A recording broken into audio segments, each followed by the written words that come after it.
Okay, we are live. So, hi, Wolfpack. This is episode number 15.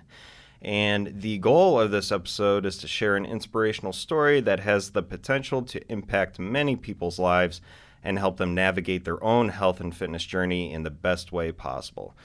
So, this is going to be a good one. Today's guest is Flex Wheeler.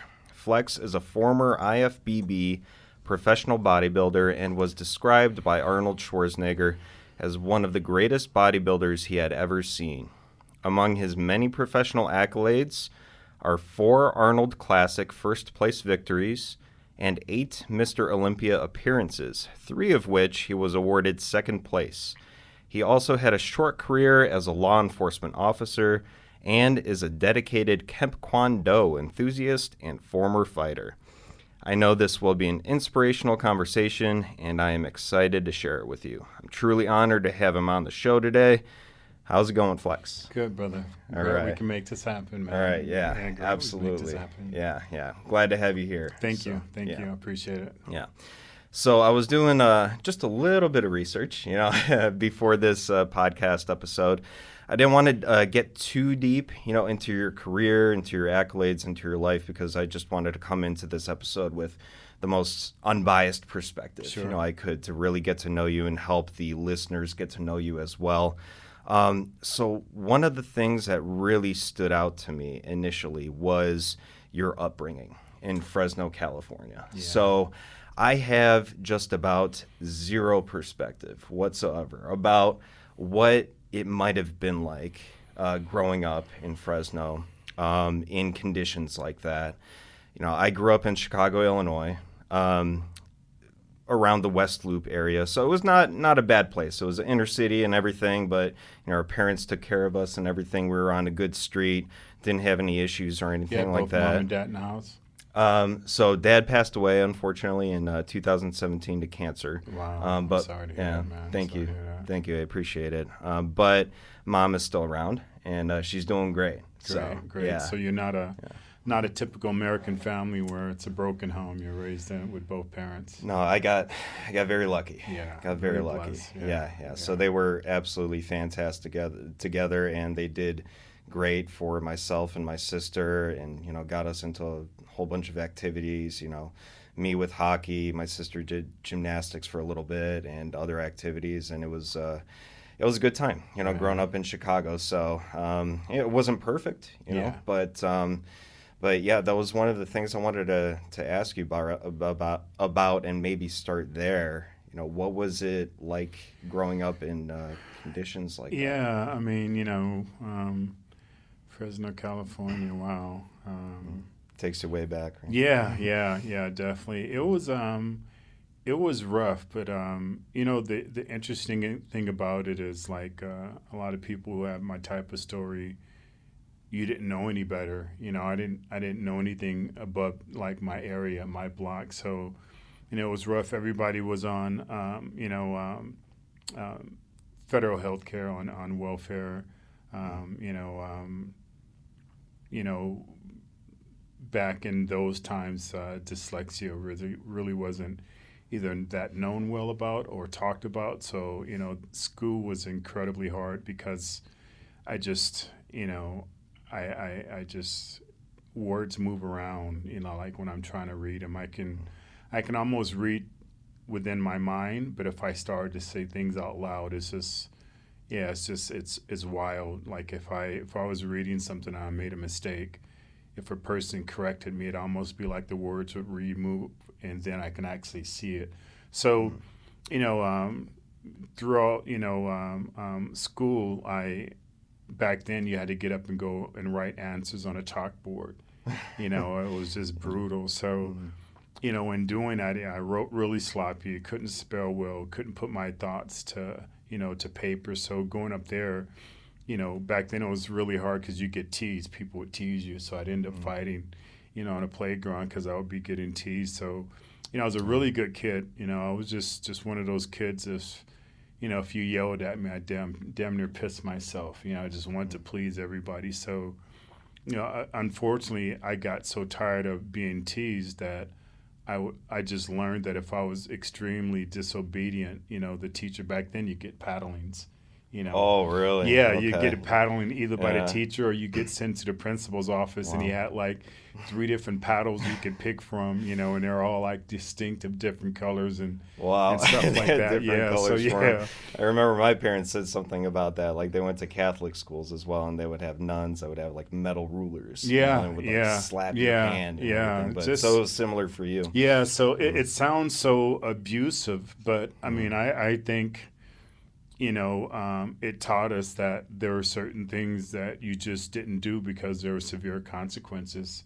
Now, unfortunately, you can't barely even discipline your child without get into in right. trouble. So, but then you have police officers who don't really have those type of personal feelings towards your child, and they can come and discipline them, in the most horrible way. Or if that happened at home. So, but anyway, I knew like I would always watch like bad kids. They would always get kicked out of class and never had to read or anything like that. So I just if I got called up to go write something on a chalkboard, I would just say the most horrible thing like F you or go F off or so immediately Wheeler, get up, go to office.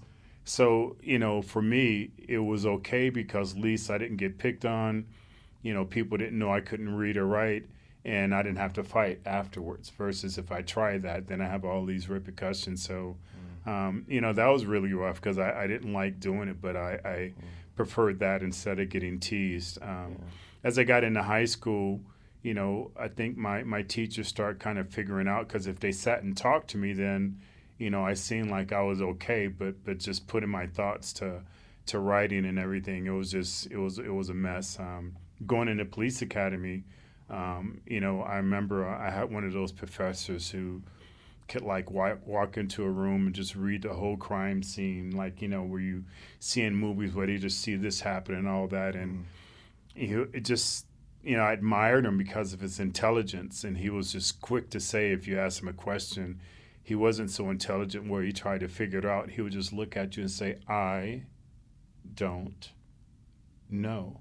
mm, And for me, that was so powerful. Somebody who was so intelligent that was strong enough to say, "I don't know." yeah. And he would put exclamation, marks on it. I don't know, but I'll find out. Mm, Um, so obviously, report writing was a mess.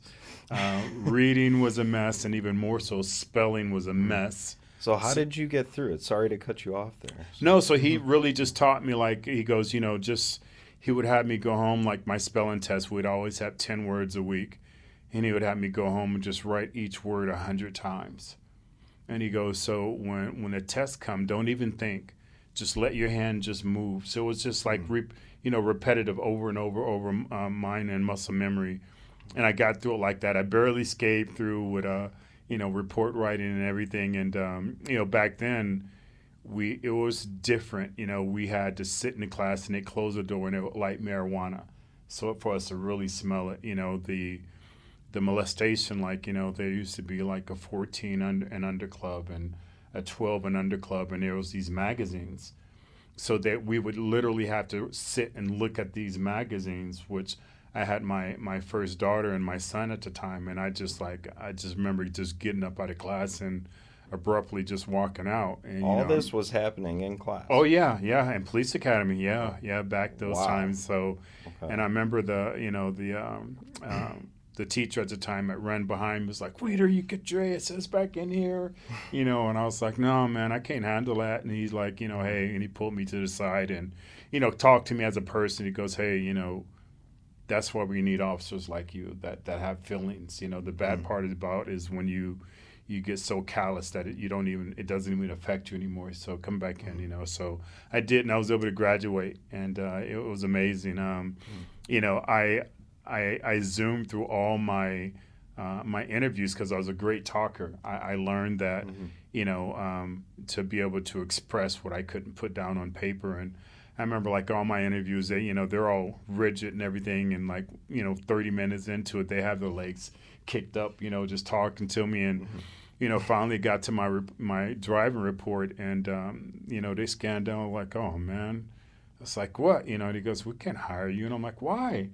He's like, you got 6 points in your driver's license. I'm like, okay. And he goes, we can't put you in a car. We can't insure you. So I end up, going and working for the jail as a sheriff officer. And back then you had to do 2 years in a jail. At the same time, I was still fighting, and I started getting into bodybuilding. And after a year that I got an opportunity where I got some sponsors, and I can come back and pursue bodybuilding a little bit more. But, being an officer was just one of the most prestigious and amazing things. I mean, you have men that are, and women, just as you in the service, just, tyranny and irony, they're running towards it when everybody else is running and screaming from it. That's just a different type of person. So, I commend you for that. Yeah, appreciate that. But what happened first? Like, so there was a martial arts. There was a martial police arts started academy. First, so when did you take up martial arts? So I started martial arts when I was about 12 years old. We had recreational centers back then. You can go and swim and, and ping pong and all these things. And they used to sometimes have these movies, and, they had Enter the Dragon, and I just watched it, and I was like, I just fell in love with the character Bruce Lee, and I just got it. And then like a week after that, they started free martial arts classes there. So I just was like all in, and, I was just, really talented. I was young, so I was super flexible, and I'd always look at adults and be like, how could they not be like, how can you not do this? Yeah, see, that was one of my main questions here is, so like you're known for your flexibility, right? But I was wondering, did martial arts have something to do with that? Which martial art did you take up first? Was it always Kemp-Kwon-Do, or was it something else? Yeah. And all the kicks and the strikes and all that stuff, they require a ton of flexibility. Yeah. So is that something you developed during that time, or did you just always have it? Yeah, so I first started out in Shotokan, Shoin-Ryu, that was taught at the recreational center, and then I started training at a Exo Dojo. There it was Shotokan, and then from Shotokan I ended up moving up to the Bay Area, and in the Bay Area Kung Fu was really prevalent, so I started taking White Crane Kung Fu and all this Hapkido Karate and all that stuff, and I moved back to Fresno and went back to Shotokan, and at that time they started having hybrids. So in police academy, I remember meeting this guy who was at Night Academy, and he would always tell me he had a school, and his partner was an amazing kicker, and I was known to be just an incredible kicker. And he was telling me how great this guy was. I'm like, no, he's not better than me. No way. So he invited me to a school, and back then they would have you, fight their students in different levels to see where you were. So I just ran through every student they had. Just brutal. And at that point, Ty, his partner, said, hey, very soft-spoken. He was a correctional officer. He was a fourth degree Kempo. I'm sorry, Taekwondo. Okay. And I remember fighting him, and he threw things at such speed I couldn't even see it, but he had the ability to pull back and just barely touch me. So being a fighter, I understand those are knockouts. I don't see them, and he just slows down. And so I was so degraded. Oh, man, I was so pissed. I remember grabbing my clothes and running out, and I remember seeing Anton, who was a fifth degree Kempo at the time. So they had merged their two styles, Kempo and Taekwondo. Kempo is known for close combat, hands and stuff like that. Taekwondo is known for, kicks and everything like that. So they just merged the two. Okay. And what is Shotokan? What is that? Shotokan is like a traditional, I think it's Chinese. I think it's Chinese. It's traditional, very rigid, just very, all of this, and everything. So, and Shotokan is kind of, Shoin-Ryu is kind of a little bit, different. So it's variables. I never really studied it to the point where I knew the originality of what country it came from, but I just knew one was softer, one was all hands, which was Kempo, which fighting those guys is very difficult because they would close the distance really fast. So coming from Taekwondo and Kempo and having those merged, I had kind of the best of both worlds. But I was weight training then, but I always just kept my flexibility. So the name Flex actually came from flexing because I was known as Skinny Kenny back in Fresno. I was just so skinny. And I guess I had like a small man complex where I kind of walked around like, I was always buff. So people would always say like, man, why are you always flexing? You're always flexing. And it just got, cut short to, hey, here comes flex again. And the first time I remember going on stage, it's like, what do you want me to announce you as? And he goes, hey, they call you Flex, right? I'm going to call you Flex Wheeler. I'm like, no. So next is Flex Wheeler. And the crowd goes crazy, and it just kind of stuck. Love from it. there. Love it. So Flex Wheeler actually came from the fact that you would flex a lot, but not necessarily your flexibility. Not the flexibility. No, okay, see, I had that completely wrong. Yeah, so later on, because I competed in bodybuilding and, got known on TV and all that stuff. But martial arts back then, if you were a great fighter, you would, like maybe if you did a movie, you would come out and do a bunch of flamboyant kicks, and the star of the movie would knock you out with an overhand haymaker, which was for us was very disrespectful because we knew like that wouldn't happen in a real fight. So that's why, actually it was Ty. He was like, I was really, really, really good as a fighter. And I remember winning the Mr. California, which is a state-level bodybuilding show, which is very prestigious in California. And then that Sunday, I ended up winning the California Championships in fighting. And I was like, I don't know how much longer I can do the two, because it's going up the ladder. And he's like, you do which one that chose you. And I'm like, he's very philosophical, would never answer me directly. And I was like, what do you mean by it? He goes, you do the sport that chose you. And I'm like, well, what do you mean? I'm like, I don't understand.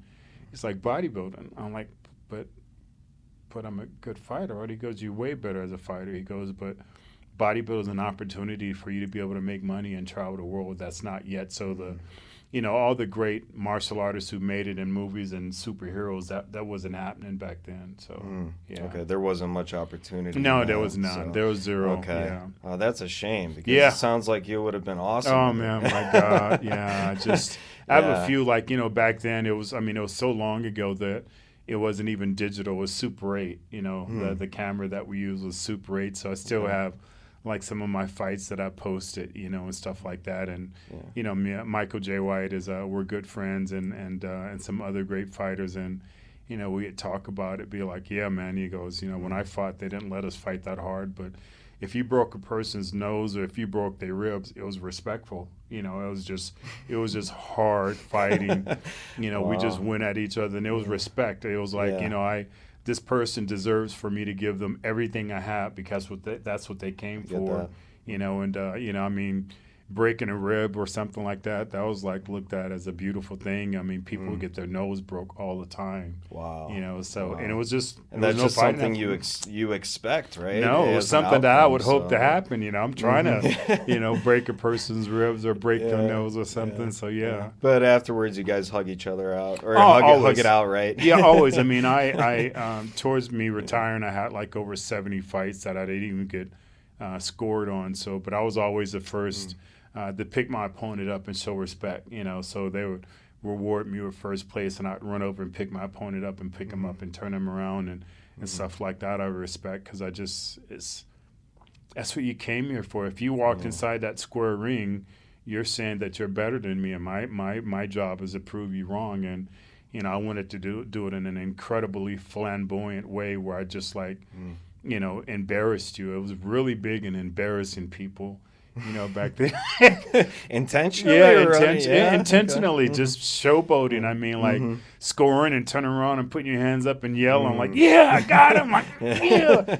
And turn around and looking at the person like, yeah, let's go again. So, those are just those times back then. And how much of that do you feel like was related to, you mentioned the fact that you're introverted, right? So how much of that do you feel like, kind of came from that, and kind of like a feeling of needing to, kind of overdo it a little bit? Yeah. So when I first started fighting, I couldn't bring myself to fight outside my school. Like, I got bullied, on the street and in school. And, I was a great fighter at that time, but I would always look at the person who was fighting me. I was like, wow, what if and I'm staring at all these things I can do to them, and I'm like, but what if I break their nose, or what if I break their rib, or what if I kick them and they fall and they bust their head? And normal people don't think about that when they're fighting. It's to do those things. So I just took it, and what I started doing is like inviting a bully to my martial arts class, and I would just run through them.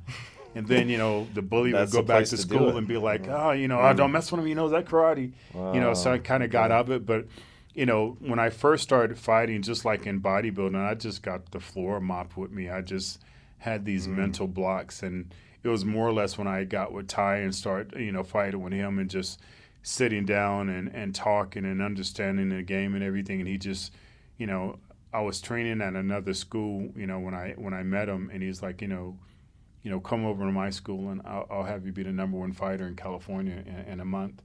And I was like, no, in a year. And I was like, he was like, I'll pay for everything, I'll pay for your fights, I'll pay for your training, all that stuff. Wow. So, I went there and it's just like, it was amazing, all those things happened. And he was just like, even then, after I retired in bodybuilding, and he was still, when I got into bodybuilding, he would go and buy my food because I was just poor. And he was a correctional officer at that time. So he would take me once a week to the store and buy all my tuna and bread and Gatorade. That was my diet back then. And, and just supported me. And, later on we're doing an interview, and I had him fly into LA, and, they're interviewing him about, martial arts because they didn't know that much about me. He's like, as great as you guys think Flex is as a bodybuilder, he was 10 times better as a fighter. And it just came natural. So I just kind of grew out of myself. And same thing in the bodybuilding, just getting beat all the time. And I unknowingly created this alter ego, this Flex Wheeler guy, just didn't take ish from nobody, where Kenny always got beat up and who was small and stuff like that. So I was just really full of myself, and just like, I learned to understand that people, certain people will meet you and they'll find out who you are and your weaknesses, and they'll use them against you. Yeah. So I just learned that I have to hide those and be the opposite. So most introverts or extroverts, when they get out there, because I didn't want to show any weakness. I don't want to show any of that. So it was kind of like a natural, transformation. That's why when earlier you were asking me off camera, whether I want to be known as Kenny or Flex, I'm like, no, people don't know Kenny. They only know Flex. So Flex is like, I think I have, I've been told I have a few different personalities inside me. So, and I think it's all true. Situational, right? It is very situational. Yeah. They come out in different situations. Yeah. It's kind of similar with me too. Like, it was interesting. I was thinking about this, on the way over here today, and, I'm naturally pretty reserved. I kind of consider myself as an introvert as well, and a lot of that came up, with my upbringing as well. I was picked on a lot as well, for my weight, for my lip, whatever it was. But I was kind of thinking to myself, like, am I actually, and then that kind of made me a little bit more reserved and afraid to talk to people and that kind of stuff, and give me social anxiety. Yeah. But when I'm at my best, I'm coaching people, I'm teaching, I'm speaking to you right now, So am I actually naturally an extrovert? And my situational factors and growing up in childhood made me so, into this introvert, Yeah. It's something, it's interesting to think about. Yeah, it is. You look at some of these amazing performers like, Michael Jackson, for instance. He would barely his voice would be so low that you can't even hear him. But when he's on stage, he's doing all these amazing things and grabbing his groin and, and full of himself. So I think that's a gift. I think it's a beautiful thing. But I think, more so, you just said something that was really key. It's situational.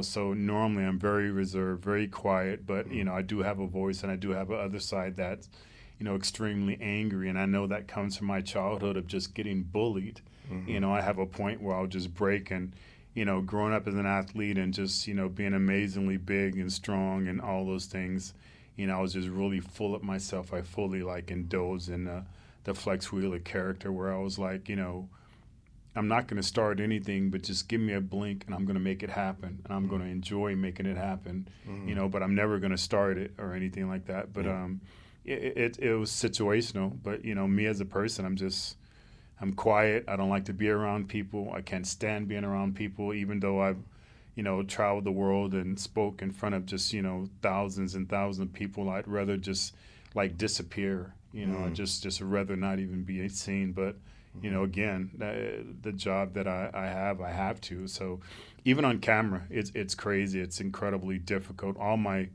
photo shoots that I ever done, I would try to do whatever I could to get out of them. Oh, I broke my diet. Oh, no, I don't look good. And they're like, you know, and they would just talk, just come down, you know, and we'll make a decision. And, oh, Flex, you look great. And now I look at those photos like, wow, you know, I'm still that guy who, you know, I have this dysmorphia that I still see myself as little Kenny, even walking around. It's kind of like the Incredible Hulk figure. You know, when he looks in a mirror, he just sees David Banner, but he's really, you know, the Hulk. So I just have that syndrome. But still to this day, I, you know, I don't, you know, I have very little to low self-esteem, which comes from my childhood and being molested at a young age. And just, you know, again, just not wanting to talk, you know, or bring any attention to myself or somebody else to make fun of me or something like that. So, you know, all those things kind of, I understand now that even as an adult, they affect you. It's like a computer. You wonder why your computer's acting up, but it's a virus behind it that's playing all these games. So that's a great analogy. I think a lot of us as adults, we deal with these things, but not aware of where they're coming from. Yeah. But they're spawned from our childhood. So, you know, it's just that, you know, again, I remember just the size that I was. I'd walk through a door and, you know, I'd scrape my arm, but like, oh, dang, and I wouldn't realize I'm that wide, you know. So now when I look back at pictures, I'm like, good grief. But at that moment, all I would do is look at all my weeks. Oh, this is small. Oh, that's horrible. Oh, that's horrible. So, you know, it's just really hard on myself. Yeah. So at what point in your life did you start to really gain that awareness that your childhood and your upbringing was starting to influence you in this way? Was it before bodybuilding or as you started transitioning into bodybuilding? No, it was towards once I started transitioning out of bodybuilding. I'm really deep with my thoughts. If somebody would bring up a weakness that I had or challenge me or criticize me, I'm not one to. I might shove it off and immediately throw it back in your face because I'm going to get defensive. But I'm going to go home and I'm going to grapple with it. Like, wow, is that true? Or, you know, or would it make me better if I tried it or not? I'm grappling with it, even though, you know, in front of the person, I'm going to act like it's no problem. But, you know, I just started really, you know, self-reflecting myself. I, you know, been suicidal from the age of like maybe 12 was the first time I literally, you know, tried to take my life. And then throughout my entire career, I just continuously try to take my life or live really recklessly, like driving at 190 something miles an hour and, you know, the tire blowing out and you know, breaking my neck and C5 and C6 and all that stuff. So I just lived a really, you know, careless life. And I just really start like reflecting on why are these things happening? You know, why can't you believe in yourself? Why do you always, you know, want to, you know, take your life? So I just really started just like self-examining myself and, you know, and then becoming aware just from really close friends like, man, you know, you might, you know, I think about this or look at it this way. And I was like, wow. So, yeah, all this spawns from what I was teased and my weaknesses from being a child. Even though I grew up into this man and was able to do all these things, I always looked in the mirror and just seen the little guy that I was protecting, you know. So, yeah, still even now. Still, so what I'm aware now is like change what I can't, you know, what I can accept and accept what I can't change. Where before I would be battling so hard that I would just, you know, lose. And what I'm battling, I like, you know, just take your life. You don't deserve to be here. You know, I mean, you're wasting oxygen. Somebody else can deserve that. You know, so now I'm just like, hey, if it takes me to that point, I'm like, well, you know, hey, accept that that's who you are. Now, what can we else, you know, approach to try to change to be better? So, you know, now just all the things that I've been through, I'm aware now that, you know, there's just a bigger battle. There's a battle for our life. There's a spiritual battle going on. There's really, you know, God in heaven, and it's really the devil who's down here amongst us, and he rules. So all these are just distractions, you know, for what the bigger picture is keeping an eye and trying to live a godly life. So, you know, that's why now I just, you know, I'm aware that I went through a lot of bad things, but I couldn't speak to a person about those things unless I've been through them. So everything that I've been through, being suicidal, all the surgeries, all the injuries, being molested, being an amputee. So it's not too many rooms, filing bankruptcies, making millions, filing bankruptcy again. So it's not too many hats that I can't put on and walk into that room and be comfortable. But the only reason I can speak to a wider range of people is because I've been through it. So, I'm thankful that I was able to go through those things and now just give back. So, giving back is huge for me. Yeah, it seems like it. So, based on what you just said, I'm really, I on my free time, I study and read Stoic philosophy a lot. You've probably heard me talking about it at MVP a little bit. But there's a motto. Shout out to MVP. Yeah, that's some MVP guys and girls. Yeah. So in Stoic philosophy, there's a motto, and that I've really tried to live by recently, going through my own challenges and everything. But the motto is bear and forbear. So it means exactly what you just said. It's to accept what you can't, your challenges, to accept them, to bear down, and to deal with them. And then forbear is to accept, right, what you can't change, and to do the best, that you can in your situation and everything. So it's just, that form of philosophy has really helped me through my own challenges, and is interesting, talking to people recently, how much I've noticed in myself, all the negative thoughts continue to come, right? They don't stop. No. They don't stop. If you think you're going to stop them, it's foolish, right? But when they come up, what I've noticed more recently is that my mind is starting to tend to snap out of it a little bit more, and then reframe it almost automatically. Does that happen with you as well? I talk about that now, and it was only maybe 2 years ago, because you're right, just the worst thought. You can't do this, you can't do that. Don't even try it. Just I would beat myself up, before I'd even try things, and just not believing I could be number one, or or accepting a weaker or a version, and fighting is a beautiful art, and in fighting, if an opponent throws a technique at you, you don't stand there and take it, you defend it, and then you counter. And I was like, wow, so just imagine. So we're talking about these negative thoughts.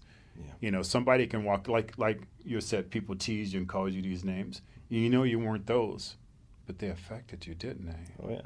They didn't even know you, but they affected you. I mean, somebody can just walk by me and call me the N-word. I'm not an N. I don't even know the person, but they're going to get a response from me. So words are so incredibly powerful. So imagine us saying negative things to ourselves. How much more damaging that is, because we mentally know everything they say. We know everything about ourselves. So how much more damage than that? So I just like, wow, this is a battle. It's a fight, and I need to fight back. So every negative thing that I say to myself, I need to immediately dismiss it and then counter it, or else it'll just fester into another thought, another thought. And it's not. And next thing you know, you're sitting there for hours. Just now you're in a depressing mode. And for me, now thoughts of not being here and stuff like that are going to creep in. So I have to just fight immediately. But you're right. They just don't stop. Sometimes I'm just laying in bed, and I'll be arguing with myself, and just like I'm like, shut up. No, you shut up. I'm like, dude, you're not talking. I'm like, oh my God, dude, shut up. And I'll be like, are you kidding? You're arguing with yourself. I know. Yeah. Like, how ridiculous is it? By the time you recognize it and you're mindful of it, it's been minutes, hours, whatever, just like you said. So, it's pretty crazy. That's why, another thing I really believe in is mindfulness. Being able to have the awareness, the awareness to start recognizing when you're getting into the pattern, because, sometimes, there's a lot of homelessness as well, right? So sometimes I see people out on the street, and they're wandering, and they're just talking to themselves out loud. And you just wonder to yourself, what happened? I'm sure they were, that's somebody's child sometimes. Everything at some point. But something probably happened at some point where they couldn't get out of that pattern Mm-hmm. of negative thinking Mm-hmm. to where it just became unconscious, and now they're doing it out loud, Yeah. and their life is gone. And Yeah. I don't know. I'm not a therapist. I'm not a Right. psychologist. I don't know if that's something you can come out of, but Right. it makes you wonder. Yeah. You know, and I've said that to myself many times when I ruminate. I'm like, you know, don't let it go too far. Yeah. You know, like No, I no, mean, no. What do you think? No, I agree. You know, I call it a toilet bowl effect. You know, if you flush something down the toilet, it just spins and it goes down, Yeah. and that's or a spiral decline. You know, that's what my thoughts are like if I let them sit there and fester like a wound. So just like a wound, you're gonna clean it and you're gonna keep it clean. You got. I mean, that old cliche where the mind goes, the body follows. So I it forget just about that one. mentally is just everything is just mental. It's all mental. I mean. And you're so right. The first thing is recognizing it. You know, I have, you know, incredible addictions and stuff like that, but alcohol was never one of them. But I always hear, and, you know, I'm saying the first thing is having to say, I am an alcoholic. You have to recognize that you are and able to defend or set up defenses. But before then, no, I can handle it. I can't have a drink. Oh, I can go out with my buddies. So you don't even recognize that. So the first thing is recognizing it. And I think, you know, for us as humans, you know, it's so easy to pick out somebody else's weakness. We do it subconsciously all the time. But to sit there and look in a mirror and say, this is who I am, these are the things I've done, you know, only maybe this person may know it or only this person in this country, but this is a person you really are. And look in a mirror and just accept, that's really freaking hard if you're being truly honest with yourself, because you're going to find out there's a lot of things you don't like about yourself, and you're not really a likable person if everyone knew all the things that you knew about yourself as a person. So, but the first thing for me is acknowledging it and do that. So, you know, and there was times throughout my entire, you know, career that I just never could look in a mirror because a person looking back at me, I didn't like that person. And I remember, I mean, that's one of the main reasons why I always wanted to take my life, because I knew I wasn't living a life worthy. I remember, you know, having a conversation with Michael J. White, and he had similar problems that I did. And I'm thinking like, geez, man, I never knew you, because we look at a person from a distance and see all their strengths and never don't even think that they have these problems. And he's like, you know, Flex, he goes, you ever thought we struggle is because we're living, you know, a lesser version of what we were put here for. So our soul knows really what we're meant to do, and we're just disappointed and over, and it's like a spillover effect. And I was like, that's really interesting, man. That makes sense. Yeah. You know, because, you know, we all are given our strengths and our weaknesses, and, you know, my faith is just unbreakable. I was raised as a Baptist. I was raised in church, and like most people, I get older, like, no, I can do this on my own. And as an athlete, I'm doing all these things, and it'll be like me. And then I start recognizing it was we, because I knew I couldn't do none of these things on my own. Like, I think it was Sir Isaac Newton has a saying, you know, if I seen farther than others, it's because I've stood on the shoulders of giants. And I truly did. I was just nothing. It was all these powerful people who helped me, and only the reason you can see me is because I'm standing on all these souls that helped get me here. So I was aware of that. So I just started saying we, but, you know, towards the end of my career, I started dealing with a lot of health problems that I couldn't understand, and ended up having a kidney transplant, and just going back to church as an adult, because, I mean, as a child, that's really difficult. It's like a child black belt. You're not really mentally there. I don't get it. I don't think a 10-year-old should be a black belt. No, they haven't experienced enough. You know, so even as a child being baptized and being in church, how can you fully grasp that? I'm sitting there having these urges and thoughts and looking at girls and women, and I'm like, oh my God, you know, I'm a phony here. But as an adult, it was different. And I sat with men who earned my respect in church of their faith. And we would have these Bible studies, and it was like once a month, you know, they would sit and just each one of them would tell me, you know, tell each other what they're struggling with. And I'd be like, you guys are relatable. You know, nobody was pristine. And I'd be like, and I would just be like dumbfounded, because some of these men, I thought, you know, they might as well be 10,000 foot tall and 1,000,000 pounds because of their faith is just unbreakable. And then they tell me that they're struggling. I'm like, wow, maybe there's a chance for me. Yeah, okay, and then getting deeper into the Bible and understanding everyone struggled in the Bible. Everyone, some of the greatest, people that, that's talked about in the Bible struggled in one way or another. So I started to understand that. It's like, wow, we are all struggling. We're all, fallen by the grace of God. As only, as a Christian believer, we understand that you have to continuously ask for forgiveness and be aware of that and be conscious of it, and just understand, there's nothing I can do to go to heaven. It's just by His grace if He allows it. I can't live a life worthy of it because I was born with every inkling of evil in me. So just all those things of just being self-aware, and that's when I started diving just deeper into who I am as a person, and again, having to understand, like, wow, I just don't like that about me, and I got to change it. Like I said earlier, being molested, I was, in one way, it's fortunate I was molested only by women, so I didn't have a physical traumatic thing done to me if it was by males, but and I never got it. They're always older than me, and I'm like, what are you seeing as a little kid? First time I was 5 years old. Yeah, I was going to... 5 years old. So, I mean, and then it happened throughout till I was 16, and it was with different women. And that was still in Fresno? Yeah, that was all in Fresno. Okay.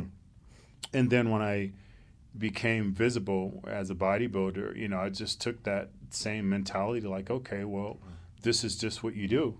You just sleep around. So I was just a womanizer, and I knew better. I was living less than what my soul was here for. And I just hated myself. I just couldn't stand it, and that was just one of the things I just understood in due time. I need to master this, because this here is going to have me just, take my life, and just being respectful to women and all that stuff. That was a huge battle for me because I just came from a lifestyle of just all these women taking advantage of me, and some would sit there and just mentally break me down, like, no, it's okay. It's okay for, guys to sleep with many women. It's not okay for women to do that. Not understanding that, I wasn't intelligent enough to understand they're in a relationship. So you're going against what you're saying, but I just wasn't, mentally strong enough to see that and understand that. Did you say that your parents, were they together for a while? Or? No. My father left the home. I don't even have a visual memory of ever seeing him in a house. That's how soon that broke up. So, okay. Yeah, it was just my mother. She had to play both roles, and that was really hard for her. It was back in the 60s, and she had already had 4 kids, and she was barely like 20-something years old. So, me being dyslexic comes from her, and it was really difficult as a grown-up going back, and I just had to have a conversation. Why did you do this, or why did you allow that to happen? And it was something I really understood because I started, like, I wasn't the perfect parent, and I was like, wow, I need to go back and, like, forgive my parents, because who's a perfect parent? Nobody is. Right. You do your best, but you're struggling. So, and then her telling me about how it was growing up in the 60s, being a black woman, and on top of that being dyslexic, and understanding that she was mentally and physically traumatized. So I was like, oh wow. So now I get it. Yeah. So, So connecting the dots. Yeah, a lot, definitely. but later on, once you have more experience and wisdom and everything. Yeah, you have to go through things. But it's good to have those conversations, with your parents as well. Like, I've had them too, growing up, starting to realize certain things. Yeah. It's not like, I'm not putting it back on them. Right. Like you said, they did the best they could, with the information they had in their situation and everything. So, and we love them for that. So, are you a parent yet? Not yet. Well, I tell you, brother, I mean, it's one of the most just amazing, just beautiful things in the world, but it will show you who you are. It will point out your weaknesses. It will point out, your ability to, be angry or not. It was just, if you just sit there and visibly see it, it'll show you who you are as a person, and then it's up to you to develop. But there's all these health books on raising kids, but it's not for your kid. Right. It might give you these certain tools, but if it's not in the same, ramification, like, okay, there's a books out on being an athlete, but it ain't about playing hockey though. So it might give you certain tools, but you got to go deeper than that with your kids. So it's trial and error and just trying to do the best you can. So, exactly. Yeah. You got to recognize your own unique situation. So, all the books out there, they're methods, they're tools, but how do you apply them to your own unique situation? So, and, I'm not a parent yet, maybe someday. So actually, I pray and hope so, man. Just getting to know you, kind of like seeing you move around and MVP, and now like getting to know a lot of things about you. I think you'd be, an amazing parent. I think you'd be an amazing parent. Because you're very aware. So that's just one of the biggest things. And I can see you're compassionate. You're a person who cares about people. Being a coach, I've been able to be coaches for pro athletes and different sports and actors and stuff like that. And for me, because I did it and I it was a living for me, I never looked at myself as an athlete. I was like, no, this is a job. This is what I do to make money. And guys that I compete, like, man, you're being disrespectful. No, this is sport. And I'm like, no, it's not. This is how I pay my bills, man. So this is about money for me. So I just took it serious. Every person who would ask me to help them or hire me to help them, I was like, I'm not your babysitter. We're here to do this. We're here to get down. And if you don't have that type of mentality, there's no amount of money you can pay me to sit there and be your babysitter.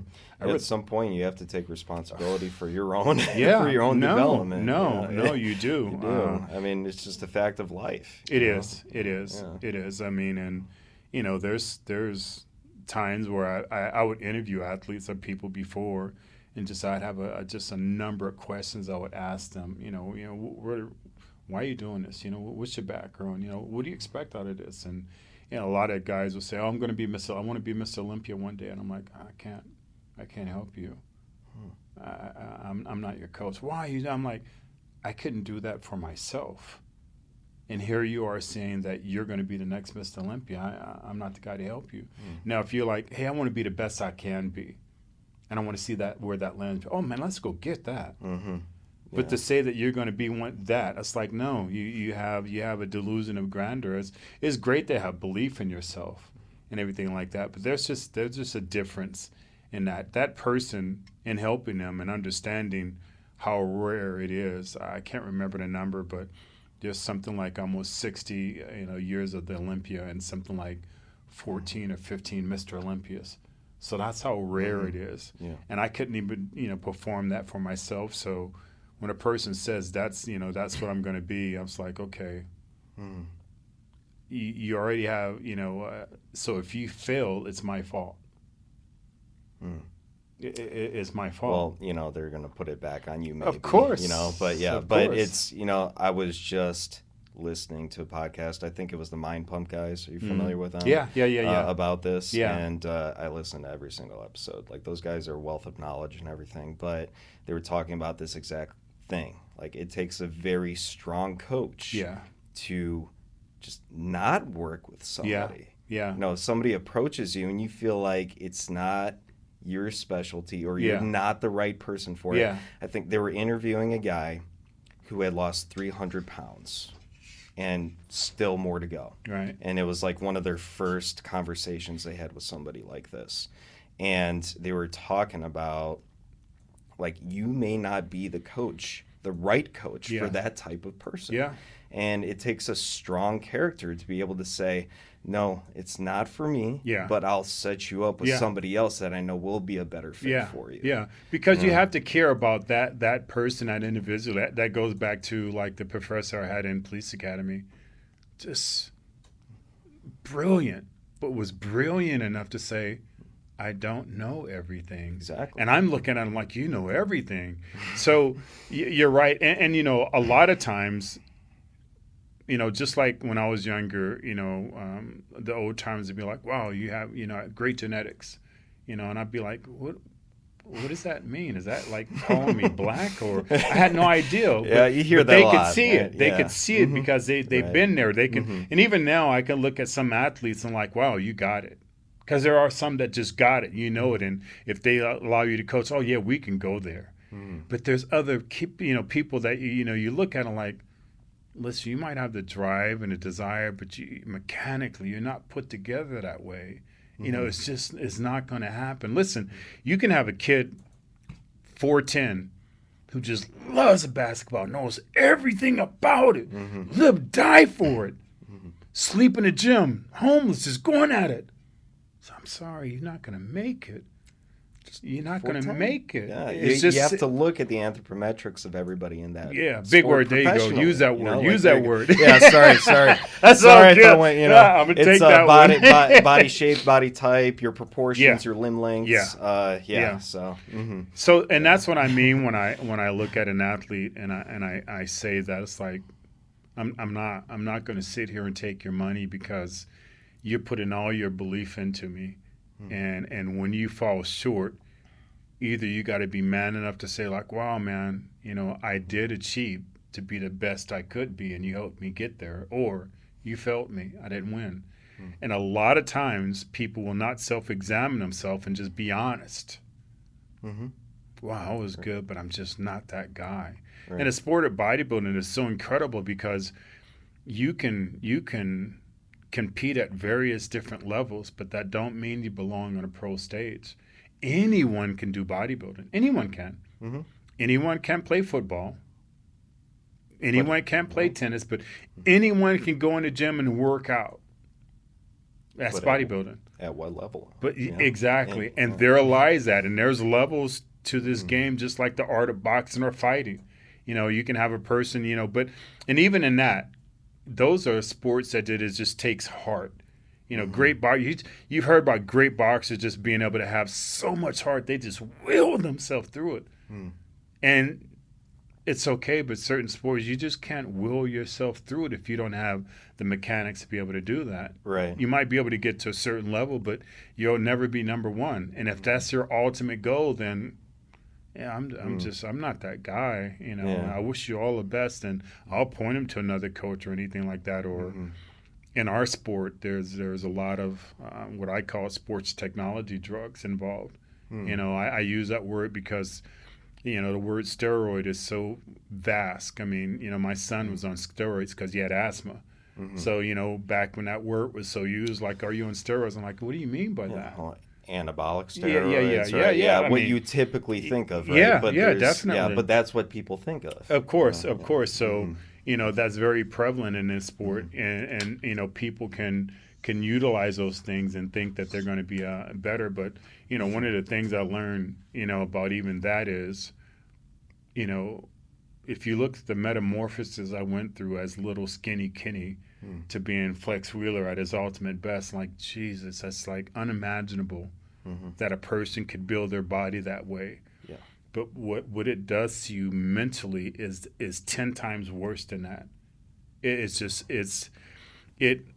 Like I remember having my son Darius, and I would go to the bathroom to pee, and he'd want to come in and pee with me. I'm like, no, son.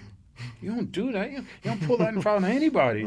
But that's a time to bond. It gives you incredible tunnel vision and drive, tenacity, and strength. But if you don't have no balance, that can spill over into your private life. It's kind of like alcohol. It'll reveal who you really are. Some people, they know better. They know they shouldn't act a certain way. They know they shouldn't be racist. They know they shouldn't be a womanizer, but they get alcohol and they have all these, they just lose an ability to be able to do that. Well, using these certain agents enhances that a million times. I mean, imagine, a normal person, testosterone are, between 6 and 1,000. And I understand that just pure athletes, they're at the higher the spectrum of testosterone. It's just normal. That's why they're able to do these great things. But we're walking around at 4 or 5 or 6,000. I mean, so your thoughts are just like, so there's a part that you got to just be disciplined. Like, no, I can't do. I might think that, but I can't. So there's variables to it. But it enables you to just, again, you just got to go back and just look at pictures of me as a teenager and then look at pictures of me in 1999, and it's like, that's not even possible. Yeah. So can we transition to that? Sure, 100%. That area of course. I'm good. Yeah. I've been blessed to travel the world. I've done seminars all over the world.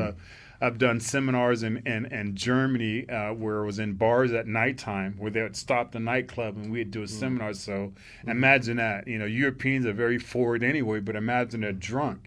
And they're asking you these questions. So I've had you can't ask me something I haven't been asked for, and I'm comfortable with it. Yeah, no Gotcha. problem. Okay, so yeah, as a teenager, you said you're still kind of skinny Kenny, Yeah. right?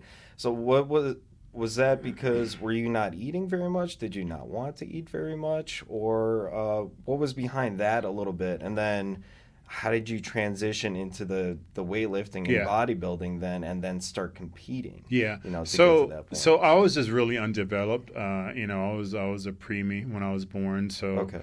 I was really undeveloped. I was short. I had big feet, and I was a true ectomorph. Ectomorph, mesomorph, endomorph. So I was a true ectomorph, which now you can see. My wrists, my bones. So, but I think also I was a hybrid. I was an ecto-meso where I was able to put on muscle but still have a smaller frame. So, like United States, there's a massive gene pool. You go to like Asia, there's not too much of a massive end pool because there's not a variety of different people who live there. Okay. You go to Mexico, there's not. So, but in the United States, since the beginning of time of United States, has been a mixture of gene pools. So, there's hybrids. I understand that there's hybrids. So I knew I was a true ectomorph. So, but I was just underdeveloped. I ate like an ectomorph. I didn't have a huge appetite. Where a bigger person, a mesomorph or an endomorph, they're just going to just crave food. So I was just underdeveloped. That's where I got into martial arts and, weightlifting because, back then, it was about wearing 501 jeans and a Britannian shirt. So you had to have some horns and checks sticking out of that. And didn't really matter what your legs looked like because you're wearing 501s anyway. Okay. So that's how that kind of started. I come from an athletic family. My dad, was just, I still call him just one of the best athletes I've ever known. He, got a scholarship to Fresno State in 4 different sports, and even played, How does that happen? Oh, God, I just... I didn't know you can have a scholarship for 4 different sports. Just was a beast. Okay. Also, I'm trying to think of the other great athlete that played baseball, went to it's not USC, but the other college. He went on like a basketball scholarship and a baseball and track and field scholarship. But so my brother, who was a little bit older than me, Darnell, he had my father's gift at all these sports that were in school. And I was slow, and he was just incredibly fast. Back in the track meets, he was like the fastest man in the valley. He would beat grown men.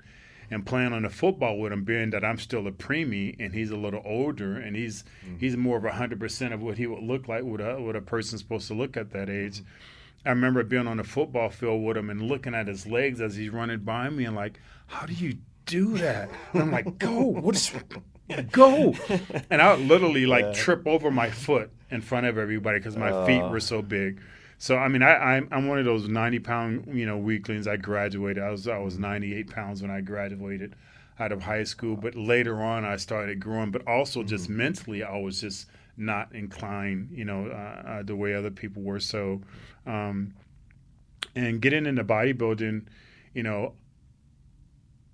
it was just something to do. I wasn't, that's back when drug dealing really came out and the Crips and the Bloods really started forming, and I knew I didn't want to be a part of that. So, I just found it's just like being in the gym training or being in the backyard, with my 110-pound, cement weight set, or being at a dojo training, that was my outlet. So, working out, because I was so young and I was naturally flexible, it never left me.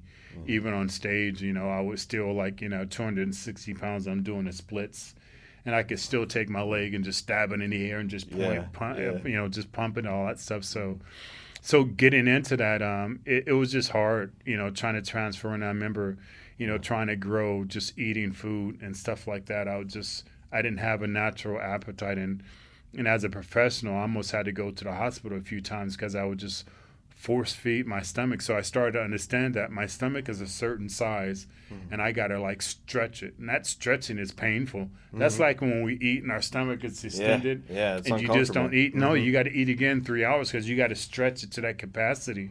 And it took years in being able to understand and doing that.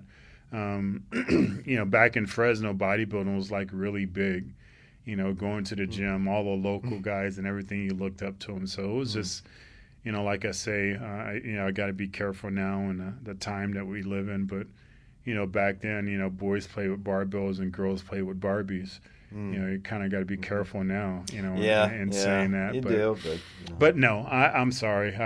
No disrespect to nobody, but you're just talking about the lexicon back then. So that's kind of how that happened, and just developing in that, and again, not knowing that I would be good at any of those things. But it was one thing about me, unlike my brother, who's had natural talent. He never trained hard.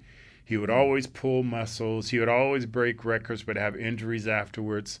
I just was a person who just like trained, just dug in and just bought into it. Like when you're training athletes, like, listen, you need to buy into my system or this isn't going to work.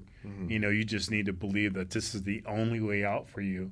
And that self-belief and everything, you're not going to be scatterbrain where you're looking, what is these guys doing? No. I got the right coach and we're doing the right thing. We're going at it. So I just always would just buy into whatever I was doing. If it was bodybuilding, I just bought into it. I'd be like, I had no belief. I'm like, if I don't win, it ain't going to be because I didn't train hard.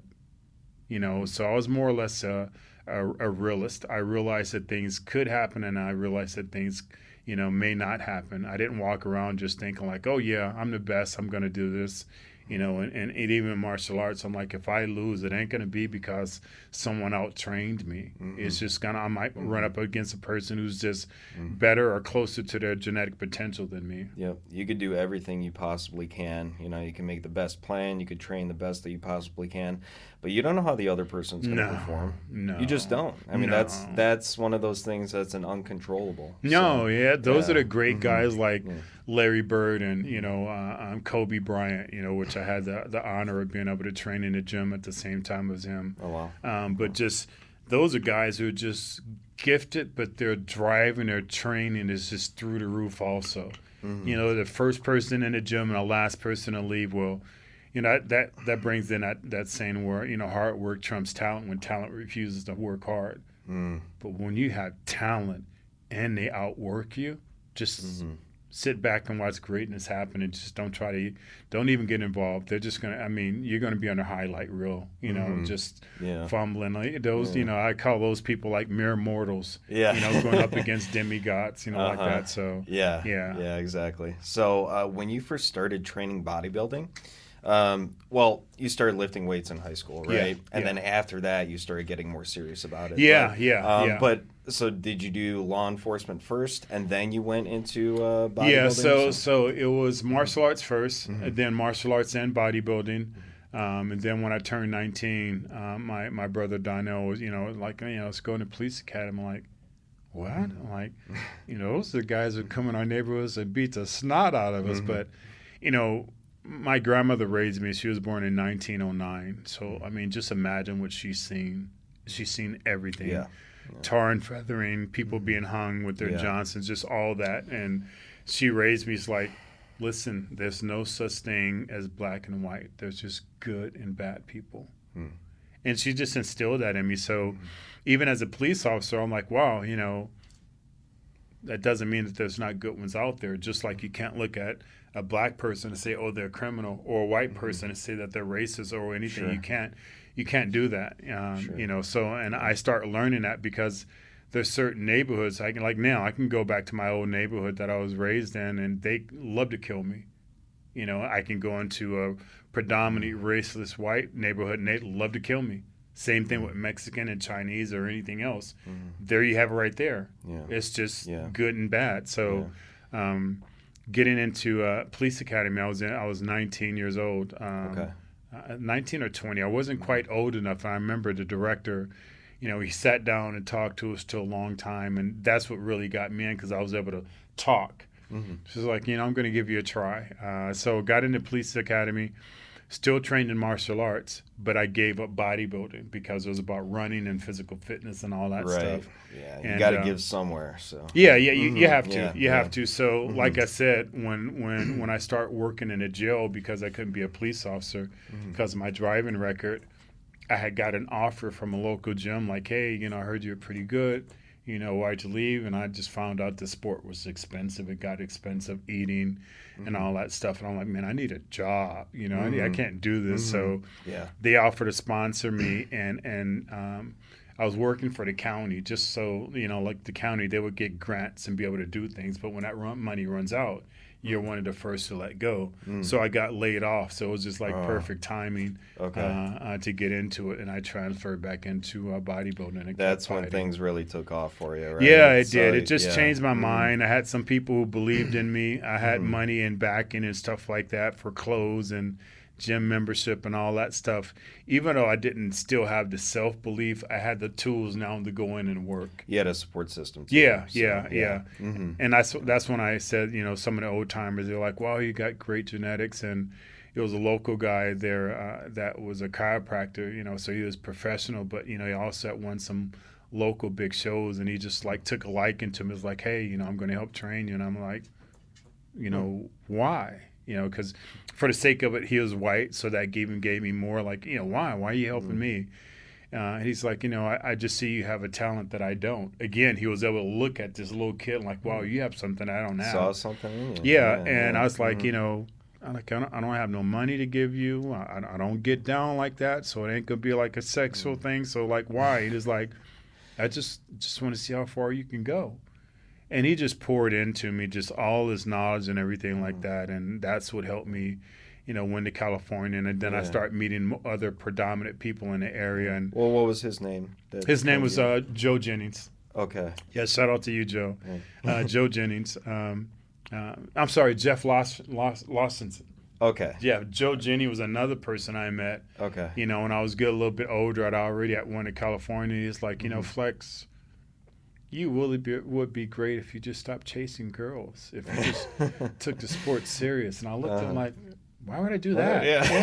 Why do I do crazy? that? But he's just another person who would sit down and just talk to me. So, locally, it was, Jeff Lawson first and Joe Jennings, shout out to both of them. They just seen it, in me. And from there, I understood that I could make a little bit of money from guest posing. So I just started taking it, more and more serious and just start watering that grass, and it just started growing. Yeah, so they were your first two coaches. Yeah. Really. So what sort of, if you recall, what sort of training system did they use for your weightlifting? So I come from a personal training and sport performance background, and also CrossFit too. CrossFit kind of I had to shout it out, right? But that's what honestly got me into strength conditioning and true weightlifting and because CrossFit really has heavy a lot of those deadlifts exactly. And stuff like that. Yeah. But so I want to understand what the biggest differences are between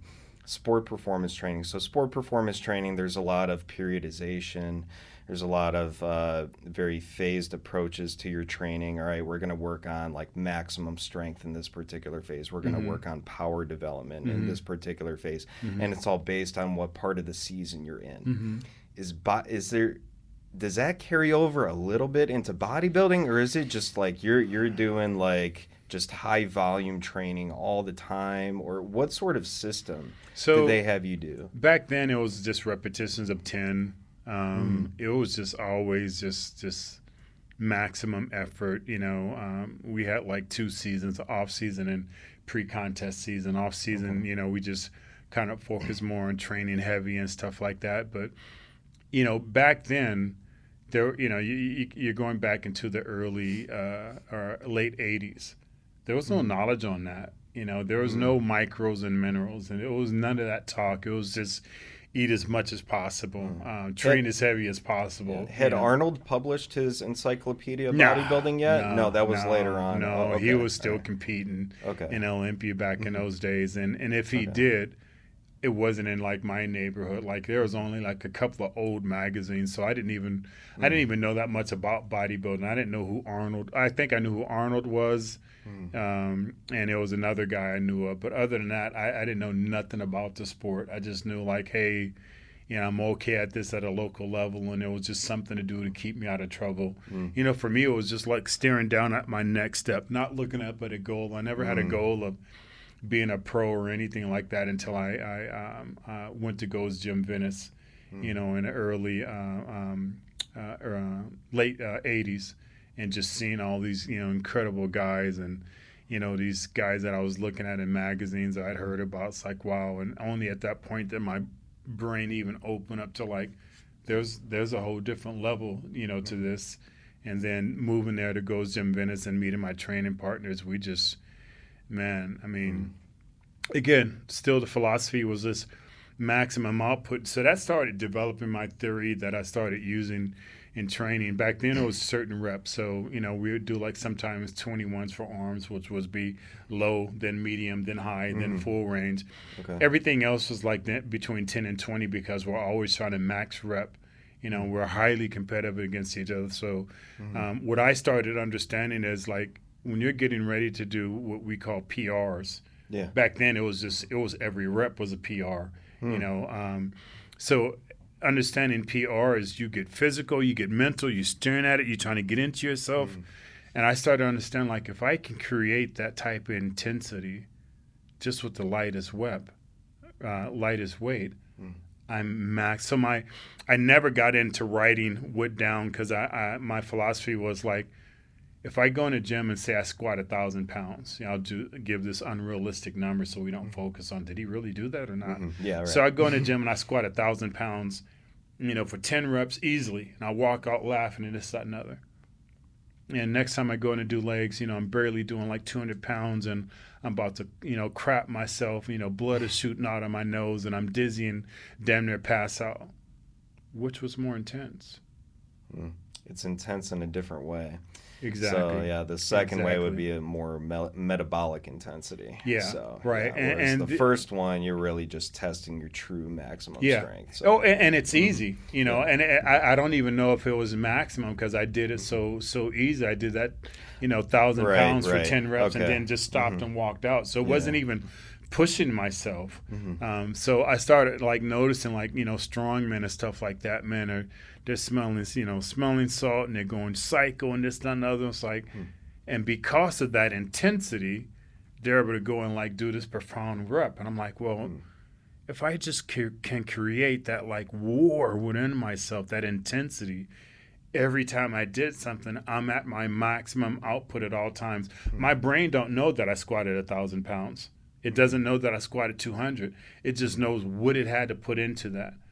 So, it doesn't know like, wow, you did 1,000 pounds and you did it easy, or you did 200 pounds and it was incredibly hard. It just knows that at that point it was max.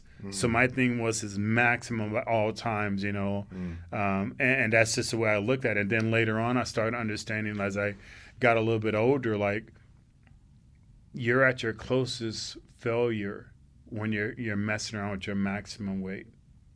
You're at the point where something's going to break. And, I don't know how, but I just started thinking like speed skaters because I was huge in the legs because, as an amateur, I got called out on national TV for not having good legs. Like, no, they didn't. This is not in the mag. This is on national TV. They're like, going to find a way to criticize, So I mean, yeah. For me, I always challenge it. So I'm like, okay, I got to start just wearing shorts. That way people will look at my upper body, but they go like, oh, wow, which made me had to accept it. I couldn't hide it with my blue Right. jeans anymore. Yeah. So I got into legs and I just started loving it. And I just, back then you heard about people in prison, just ungodly chests and arms. Mm-hmm. And it went against everything I grew up. You can't just do, high rates, high reps all the time. Mm-hmm. Can't train the same muscle all the time. Mm-hmm. It's not going to grow. It's going to fail. Mm-hmm. And I saw like, well, how is it? These guys have no nutrition. They don't know nothing about nutrition because it's prison food, but they're freaking ungodly muscular and strong. It's like, how is that? And then I'm like, wow, you have these speed skaters. They're in a squat position all day long. Mm-hmm. Maximum all day long. Some of the craziest rounders, quads and hamstrings, and cyclists. Upper body isn't that great. Freak of it's repetitious over and over and over and over and over. And I was like, huh. So I'm like, what if you just add some resistance to that and do those high rates and high reps? And I remember it was a guy I started training. He hired me, extremely well off. Went to school in college, knew kinesiology and all that stuff. And, he had offered to pay my highest rate, which was, pretty high back then. And he wanted to train with me every day. And he also paid for one of his training partners. And I was like, how do I train this guy? Do I really tell him this is my philosophy, going against everything that he was taught in school, and have him be like, oh, you're not that smart. I'm not going to pay you. Or do I just be honest and take a risk that he's just going to buy into my program? And he was like, Flex, you're the expert. He goes, I have nothing to say. Let's just go. Wow. And later on, he became one of my business partners and stuff like that. And we trained all these great athletes because that's what he did. He trained Olympic sprinters and stuff like that. So he took some of my philosophy and used that in my way of eating. And he was very open-minded. Extremely, but very, very confident, like my professor. You just have a different degree of just comfortability with yourself to say, I'll try that. Or you know what? You excel better than I did. Even though I know the book smarts of this, obviously you know how to put that rubber to the road more so than I do. And there is a difference between coaching. You might have a person who wasn't a great athlete, but man, they have the ability to see things. And they're great coaches. Very seldom do you have a great coach who was a great athlete, or vice versa. You have like Deion Sanders now, who's kind of like breaking that mold, but you go back in old history, no, very few were. So he just took it, and my thing was 20s. Everything is reps of 20s. He's like, okay. And that was your system. And that was my system. And he coined it. He's like, 20s will change your life. And everybody that I train now, so. And it's just about focusing on that muscle. I called it mind-muscle connection. A lot of my training and videos, I'd have my eyes closed while I'm training because I want to shut everything out, and I just want to focus on this muscle. And I just want to if I could just mentally go inside this muscle and just massage and feel it. I don't want to see nothing else. I just came up with this mind-muscle connection. So that's just the way I was, and that's the intensity also. I'm just like in there, every part of like the nucleus and everything was my thought. And that's just how I kind of developed my philosophy. So in training really strong people, so he was really strong. He was like had these world records in benching and stuff like that. Their thing is just maximum weight explosive. So I'm like, so in doing 20s, that goes against how their body was designed and how their muscles explode and all that stuff. So obviously they're going to be way weaker. They got to be really mentally strong to be like, visually I'm not moving this weight, but it's crushing me. And that would always be the response, be like, how did that happen? Because they didn't move any of the weight that they're used to, but it's so much blood and volume in the muscle, it's just like aching like a bad tooth. You know? No, that's so interesting to me because, traditionally what you learn in either your academia, your exercise physiology class, or your certifications, it's like rep range of 8 to 12. Optimal for muscle building, right? 12 plus, you're working on your muscular endurance, right? But they overlap. they overlap. They do. You know, like They you do. could still build muscle at Like lower you said, how you reps, really heavier weights. You really like got it with the speed cyclist. When you said, I'm like, oh man, don't get me started. Yeah, well, you know, I used to be a triathlete. Okay. You know, I did Ironman triathlons and a lot of shorter distances. And my God, you know, like I think, all right, genetics. You know, Sure, if I've accepted my calf girth, you know, like it's pretty pathetic. You know, Yeah. so even right, with the thousands but it doesn't of come miles into play I put, with endurance. It doesn't come into play. You know. Yeah, exactly. So like I would see all these cyclists, you know, around me riding in groups and everything. Their calves were freaking humongous. Yeah.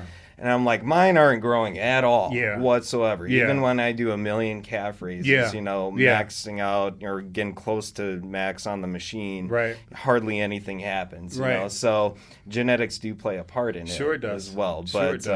But yeah, that's just so interesting to me, the 20 reps, you know, system or philosophy, you know, but yeah, like you said, just imagine the amount of blood flow. You know, and that would always be the thing, and that's ultimate. What a bodybuilder is there for is to cause maximum, you know, blood and volume. It isn't. We're not power lifters, so I kind of would describe it like, you know, you have like drag racing, and then you have a car show. Bodybuilding is kind of the car show. When we're up on stage, they're not asking what our weight is, how much you bench. You know, they're just looking at what you look like. Right. In powerlifting, they just care about how much weight you're moving. So there lies the difference. So, you know, a lot of the athletes that are really strong, it's really hard for them to submit to, I'm not going to be benching hundreds of pounds. It's going to be like maybe a third. But when you do that first rep of 20, they'll look at me like, wow.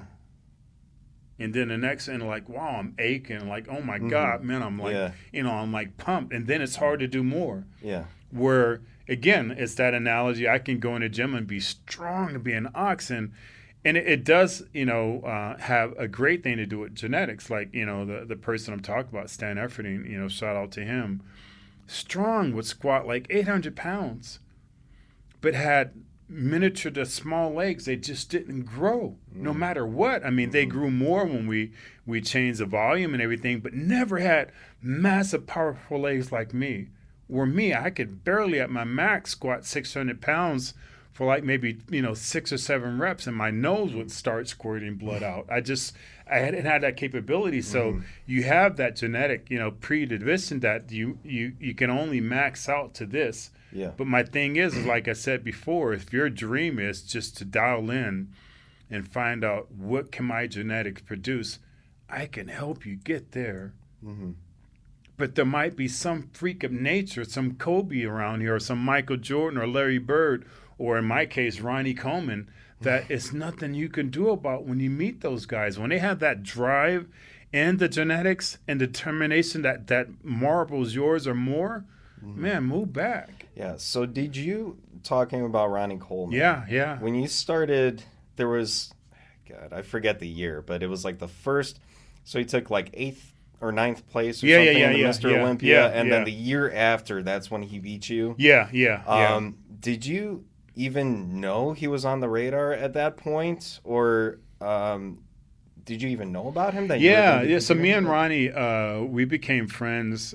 He turned pro before I did. Ronnie competed as a pro naturally. He had never took anything, no enhancements. Okay. And we became really great friends. And, you know, it's interesting. You don't know the story, but it's talked about a billion times on TV and everything. But, you know, I was winning everything. You know, when I turned pro, I had still to this date, the best pro debut in the history of the sport. You know, I came in my first pro show. I beat the number 2 ranked guy in the world. My first pro show, barely not a perfect score. The second show I did was the Arnold Classic, and I defeated the number 2 and number 3 ranked, you know, competitor by perfect scoring them. And then I went on to win, you know, 2 more shows, and then placing second behind Mr. Olympia. So that put me in a category of the best pro debut in the history of the sport. So Ronnie was already a pro, and, you know, we became good friends and everything like that. So we're traveling all over the world, and I'm just running through everybody, you know. And like he said, he was smart in school, and if it was a person smarter than him, he would just go up to the person and ask him, "Hey, can I study with you?" So he's like, "Man, I just took that same philosophy." So he came to my room one time. We were out of the country, and he came to my room one time. He's like, "Man, Flex, man, what are you doing? That you just whooping everybody man. like that." And you had no idea. You were just wanting to share knowledge with them. And I did. I was just, I learned from other Okay. people. So and even like coming from a fight background, I wanted this person to be at their best, and I wanted them to believe they're at their best. So when I defeat you, it's like there's no like, oh, this, that, no. Okay. So I didn't believe in holding something back from a person. I'm just a pure predator. I want a person to be at their best and then get them, and if I know something that they didn't know, well, maybe that was a turning point that would have made them better than me. So, Ronnie, I just, like other pro bodybuilders, I just was honest. Hey, this is what I do, this, that, and the other. And, he took it to heart. And that was just within his gene pool. He just had never tried, sports technology, drugs, but he had the drive that was just off the charts.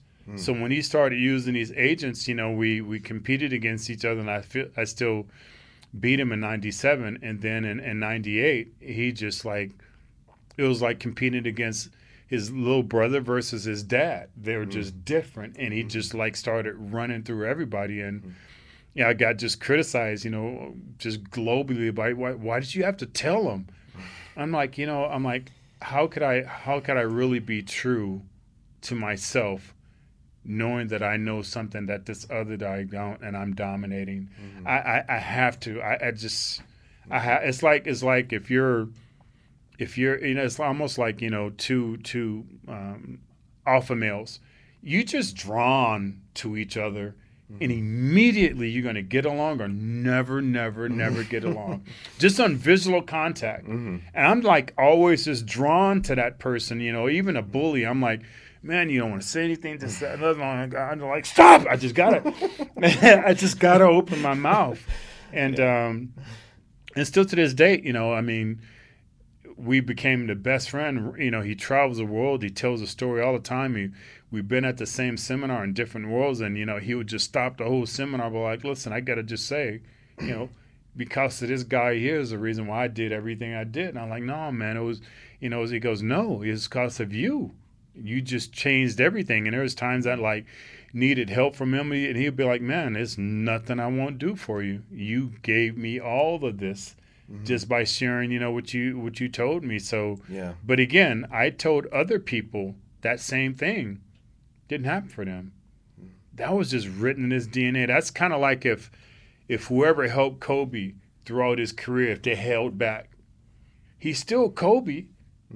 He just don't have that training and that knowledge. Right. And there might be other people who have that training and that knowledge, and that's the reason why they're above him. But if you put the playing field, clear that we all know the same thing, those special people are going to rise, man. You just kept them down. Yeah, and that's one of those things, it's a slightly different context, but the fitness industry and coaches, a lot of them like to hold back information. They're like, oh, I learned something new, something cool I could, learn, do with my clients. I'm not going to share it with anybody, So, and it's kind of like one of those things where, I've been guilty of it too, especially when I first came into the industry and started coaching people, I'm like, oh, I know all this stuff. I don't want to share with anybody. Exactly. I don't want them to take my clients, but just sharing with other professionals or other competitors that you're with, it makes everybody better. Yeah. It makes everybody better. Yeah. And now, a lot of the training and stuff we did, it was on video. So now it's all over YouTube. So, I remember like I said, Stan is just highly educated, very business minded. And he'd be like, a lot of these, people, that are coming up like this ST, whatever, but it's your philosophy, Flex. It's like what you taught me, He goes, it's just that they had more of a business mind and came up with like a craftier way of saying it, but I just it doesn't change anything. I still would be who I am. I got to be able to look in a mirror. And that's one of the great challenges that I had with myself is being able to look in the mirror like you're still a man. Either you took this fight, you won it, or you lost it, but you're still a man. At the point where you can't look in the mirror like, I can't let those things creep into me because I have dark thoughts, and I got to defeat them at the upper echelon. So it's just the way I was wired. But yeah, that's really difficult because, and I've lost a lot of athletes because as they got better, they would want to do certain things that I'm like, there's just certain things that I just won't talk about and I won't teach another person because there's certain things that can be done in all sports. And I've sat and, like you've been able to talk to great coaches. I've been able to sit and talk to great athletes who play, in a Wimbledon, athletes who are Olympic athletes. And I would sit there and I would ask them, and they did similar things that I did as a bodybuilder. And I'm like, but how does that work? One person in tennis, like, Flex, how do you think we win? He says, endurance and strength. All right. Okay, then I get what would help you. And someone running cross country, then they stop and they shoot and they swim and everything. How do they win? Strength, endurance, blood volume. And I'm like, okay, I get it. I get what helped you. So in all of these sports, there's enhancements going on, but their desire wasn't to look a certain way. They use the ones that just performed. Right. Therefore, I just, like they would say, well, you're cheating. I'm like, how is that when like 90% of the athletes are doing this? It's not cheating anymore. It is what it is. And it's sad because as you're a parent and you're looking at your sport playing Pop Warner or whatever, or, running track at 10 years old, there's a part of certain people who are just born to be driven and born to push limits. Those are the ones who are going to look at like, oh, these are the people who did great. I learned about the things they're going to do. This is what I need to do to be great. And there's other people who are like, it's good. I don't need to go there. Some of us are just born to push limits. Just the outer layers. We just don't give in. We'll do something incredibly or global, and we'll be like, okay, I did that. What's next? I got to exceed that. And we're just never happy. And those are the people who just achieve greatness and just keep pushing boundaries. And I've always wondered how much more comfortable would it be just to be comfortable in life and not stop pushing? Even now, being an amputee, I'm still pushing, trying to figure out ways where, I listen to people they don't even have a cell phone or they turn their phone off when they go home. I'm like, how can you do that? Yeah, I know. I'm like, my phone goes off in the middle of the night, and I'm looking because I work globally. I work off of people. I can't turn that off. Are you kidding? But you're so comfortable in life and what you have.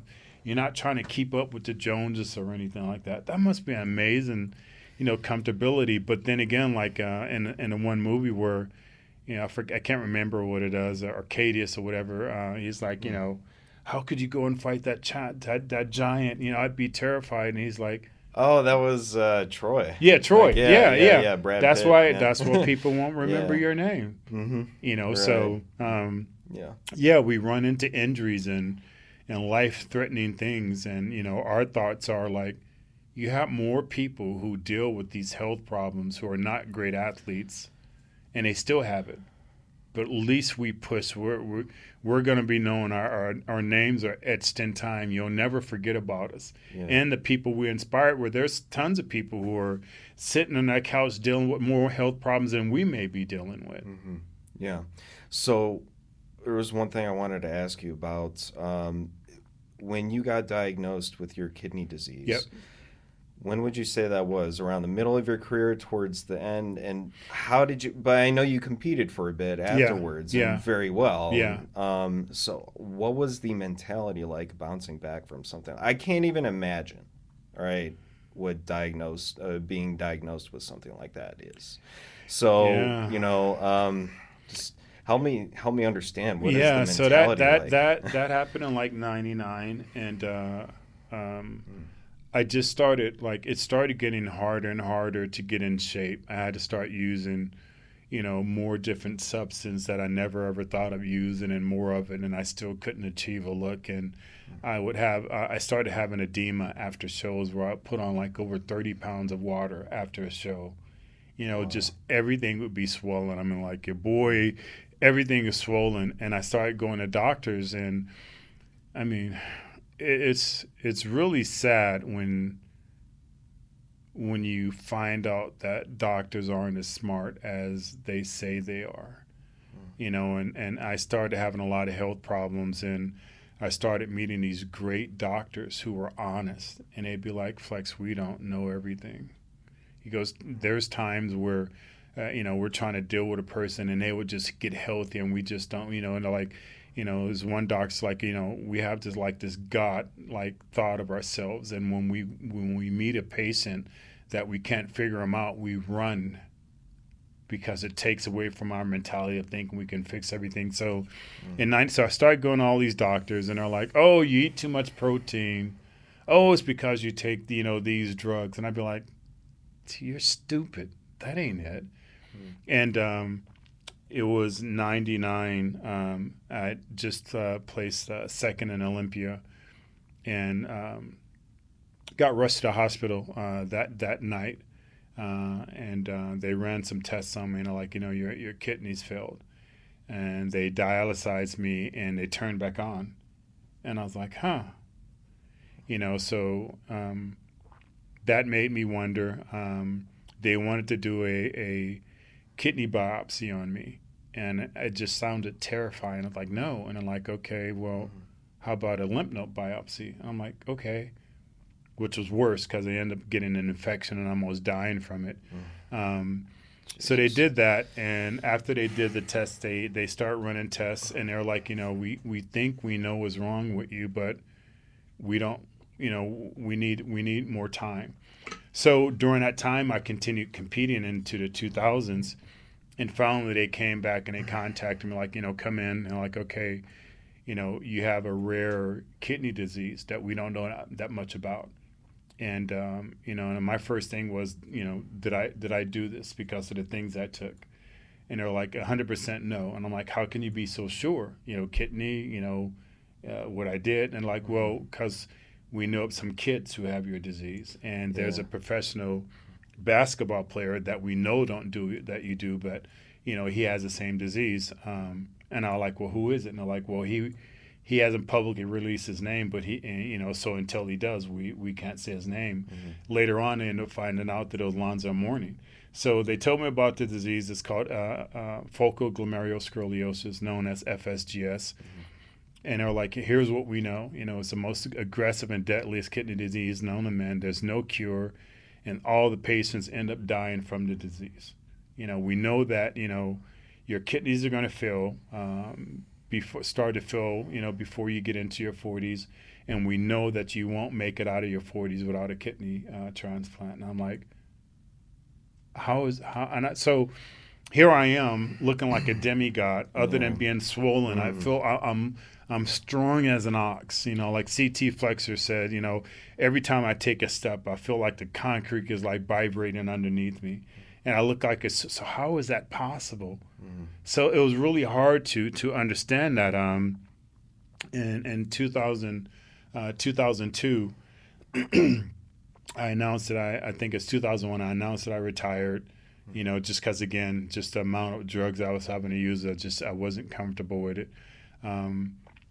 And I actually got hired as a natural athlete, and I competed, and I placed 7th in Olympia. So, we ran tests and proved that I was natural and everything, but that old driven part of me just crushed me. It's like, wow, but what if I, and I wasn't financially strong because I just ran through all my money as an athlete. I'm like, and I just made a decision like, I'm going to go back on. I'm going to win a couple of big shows, take that money, put it towards something, and set my family up. Okay. Because still in my mind, I'm not going to make it. So in doing so, remember I said that they said I wouldn't get out of my 40s without having kidney failure, where I accelerated everything to the point where I was in my mid 40s and I had completely, kidney failure. I was getting ready for a show. I had just placed second or third in a show that I won five times. So I'm like, okay, I've been off for a while. I got to dial it in. I got to get the right chemistry going on. So let me go a little bit harder. And I was coming from church, and I remember I just started shaking out of the car. I couldn't get out of the car. I just started shaking. And I knew, like I said, I couldn't even look in the mirror because I'm like, dude, you know you're taking time off your life right now, right? I couldn't even look at my reflection. I just had to look down.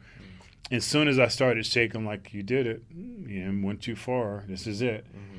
So I immediately started crying. And I'm like, did I accidentally take diuretics? Because it seems like my electrolytes are off because I'm shaking like that.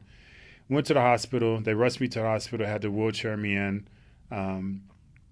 Doctor ran a whole bunch of tests, came back and just was staring at me. It's like, what do you want to do? Like, I just need you to get me healthy so I can go into my show next weekend. And he was like, okay. Went back and he got the results of the test. We were laughing and joking before. When he came in and results, he just stared at me. He's like, you really need to consider, your life here. And I was like, what do you mean? He goes, you have kidney failure and you're I can't remember my potassium was something like 16 point something. Okay. And he goes, you're at a category where it's called sudden death. So up until then, I'm looking at him laughing and joking. And when he said that, I just stopped and I'm staring at him. My eyes are watering up and I'm like, what does that mean? He goes, scary. He's like, you're sitting here talking to me and you can just die. I mean, we can take you to the emergency room and you can just die. He goes, we need to stop now. We need emergency dialysis, and I still don't know if that's going to save you. And I'm like, you got my attention now. I quit. I just quit. I just want to be here. So they did that. I went in and I met with my old doctors that had told me that I had this disease. And they just looked at me and shook my head and like, man, we thought you had more time than this. So that's how that happened. At the church I was at, because I'm having these tubes stick out of my neck because I'm still going to church, and I was pretty well known in church, and they wanted to know, so they're like, do you mind standing up and telling us, what you're going through? So I stood up and told them, and like 11 people stood up and just put their hands up that they would try and be a kidney donor for me. And I was like, wow. So I was getting dialyzed like 3 hours a day, and it wasn't working. And then they switched to 6 hours a day. And we're still not gaining ground. They want to go up to 12 hours a day. And I was like, no, I won't. I won't do it. That's not living. I'd rather not be here because remember, I'm quick to go back to that mentality, just give up, And I'm like, I won't do it. That's not worth being here. And luckily, one of the girl, she became a donor and, I got a kidney transplant in 2003. Wow. So when they told me that, just like in my car accident, I just, like I said, it's weird that I always thought and wanted to not be here, but whenever I got into life-threatening things, I just switched gears and fought. I don't really sound like a guy who don't want to be here. Right. And I never really realized this until 2 years ago when it dawned on me. But every time I got into a life-threatening, situation, I just did whatever I could to be here. And then yet I still would think I don't want to be here. So I just have this, and I don't know where it comes from other than my Father in heaven. I just have this drive just to persevere through just the worst times. I remember coming back and trying to compete natural. I came back and competed naturally after my kidney transplant, and I was training with Stan Efresine's wife, who was super strong. And I would just be exhausted, and I'd just be out of breath, and it would be my set, and I'd turn on and poke her up and just get my set done, and then just barely be able to. She's like, how do you do that?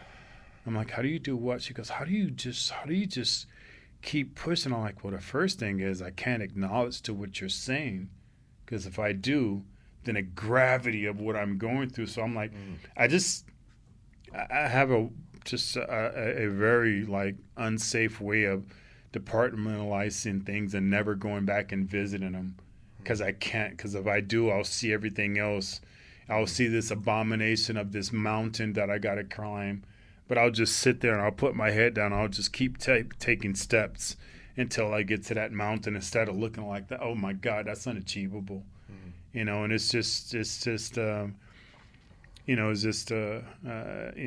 something that you're just born with or gifted with. I don't know. Yeah, but all the adversity that you've been through, like to get to that point, and then have to look it in the face and decide what to do, and you're gonna make it through, and you're gonna keep going. I feel like that plays a part, in it. And to continue to compete after something like that, I can't even fathom.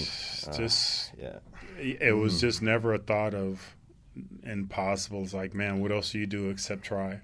Like I said, if I failed, it was never going to be because of my ability of not just giving it everything I had, and that just transferred. I mean, I always thought I was weak and incapable. Yet, now looking back at like, no, how would you have gotten through that?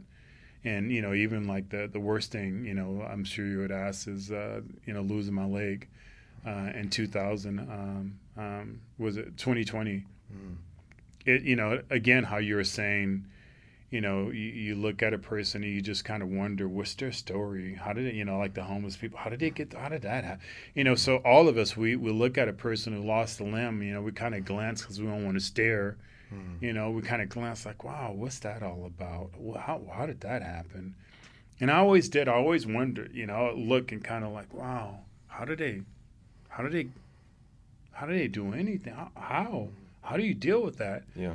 So, me becoming one, my first thing was I just want to make eye contact with people. So when they would kind of glance, or like kids are very adorable, they want to walk them and touch it. No, don't do that. I'm like, no, it's okay. Yeah, you can touch it. It's okay. Does it hurt? I'm like, yeah, it does. It's really cool. And I'm like, would you like to have one? And they're all like, yeah. And I'm like, you really, really, really don't. But they don't know. Yeah, but they don't know. Yeah. But it was just breaking that barrier and figuring out like how you're going to respond to the situation. And just always trying to respond positively. Mm-hmm. And everything like that. And, again, just, one of the most difficult time was when I came home. I live in a 2-story house. So I'm like, when you look at stairs, you look at each stair and you go around, you don't look up like, wow, that's high. And, walking back, or getting rolled back into my home and looking at every picture on a wall is me with 2 legs. And it just dawned on me like, wow, that's just beautiful, man, to have 2 legs. And I would find it, like in old people walking, I'm like, they still got 2 legs though,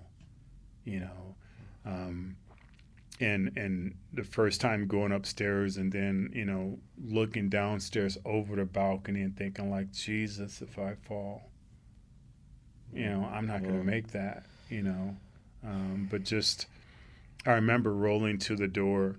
And my wife, she's a nurse, and she'd be like, Flex, you're gonna be okay. You're gonna get through this. And she like, let me stop. I don't have no idea what you're going through. And I was like, Sheena, I have to go through this because I was still at that mind frame. I want to help people. I'm like, I have to go through this. I have to embed myself in all the ugly and pain and hurt if I'm able to come out and help other people. I got to be true to all this. So let me go through my emotions, my crying and my disappointment, because if I'm sitting in front of another amputee and we can just look through you. When you've been through something, it's like the kid in the neighborhood. You don't know what I've been through. You don't know what this is like. Don't come tell me.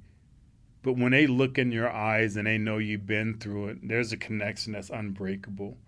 And I'm like, if I cheat my way out of any of this, I'm going to be looking at somebody and they're going to see through me. Or there's going to be a crack in my voice and I'm going to lose that person. So I just knew at that point in time, I just had to endorse all my feelings and go through it if I'm going to be able to sit there and be a spokesperson, and be that person to break those barriers and talk about things that amputees never talked about, like, revealing what my leg looked like and stuff like that. It was just normal for me just to persevere, where other one was like, no, I can never do that. Or just the, inability of getting up and just like walking and going to the bathroom. We get up in the middle of the night and we stumble and walk, I can't stumble. That's falling and breaking something. So I have to have containers at the side of the bed where I go to the bathroom, because I can't just get up and afford to do that. Or just the pain of just like, before you do all these things, you get up and just walk.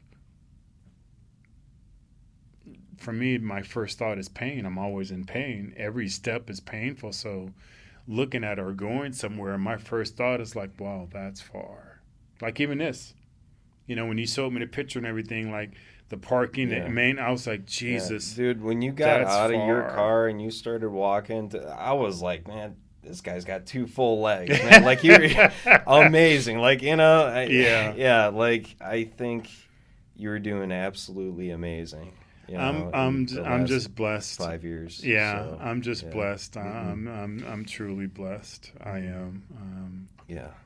I wouldn't be able to do this, any of this, and I don't push my faith or beat my chest, but I try to live my life accordingly. And if the conversation comes up, I'm not going to run away from it. But no, in my understanding, it's through the power of Him, that I'm able to do anything. And people who I inspire or say all these positive things. I mean, come on, I'm just a human being. How can I really affect you that way? How I can't, I can't even save my own hair. I can't even make my heart beat. I can't save my leg, but I'm going to help you save your life. No, it's something bigger than that. It's just, what I understand is just a glimpse of Him that He allows you to see through me. So I'm just being used as a tool. But, you really think you're really all that you can cause an effect on someone else, and change the perception of their life. Or, hearing people like, I named my child after you, or I named my dog, or I have a picture of you on my refrigerator. And whenever I think about cheating, I'm like, Flex wouldn't do it. And I'm like, wow, that's just mind-boggling from some kid from the ghetto, that has that effect on other people. But then again, that's where you're just you're cutting yourself short. Anyone can become anything and help someone. Everybody has a story that they can share. You have a story that you can share that I just can't identify. I don't have the vocabulary or the education to affect certain people that you can. We all do. We all have a platform. It's how we choose to use it. Yeah, we all have our own different skills, experiences, lessons. Yep. And where do you think all these lessons come from? From Trauma. Other people. From other people who are going from through your it. failures, from your adversities. Yeah. And, one of the things I always remind myself of more frequently now than previously is, once again, from Stoic philosophy, but there's another book called The Obstacle is the Way by Ryan Holiday, and I've mentioned it at MVP, but there's one quote in there that says, the impediment to action advances action.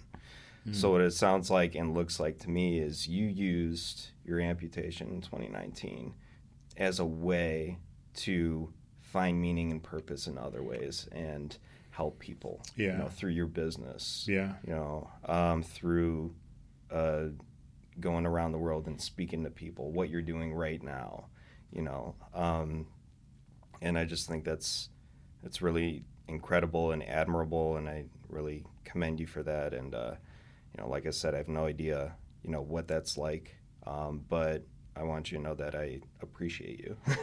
No, and I can define appreciation in anyone. I can reverse that and say everything that you've been through. So I truly feel that people are like, well, what would you take back? Absolutely nothing, because you just take back one minuscule thing about me, and that changes the trajectory of who I am. So all the good, the bad, the ugly, the sick, the good things that I've done, I can't take any of it back because I wouldn't purely be the person who I am now. So, and all those things that you said about me, if it wasn't for you and your thought and your willingness, I wouldn't have this platform to be able to share. So it's equal.